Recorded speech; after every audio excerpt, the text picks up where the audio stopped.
Так, камин у нас. 4-й день работы. Выложили мы. Я снимаю на видео. Выложили марку. Внутри выложили топку, доложили сегодня и положили еще один ряд. И стянули сегодня проволокой. Вот она, проволочка, стяжка. Мы всегда так сделаем, применяем. Тут пришлось вот кирпичики так выпиливать. Там шов совпадал, все вот. Проволочку мы ставим обязательно для этого, что ли, более прочего, чтобы арка у нас не развалилась.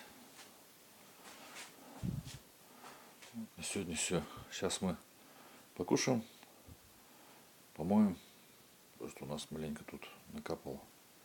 Все это будет все на сегодня.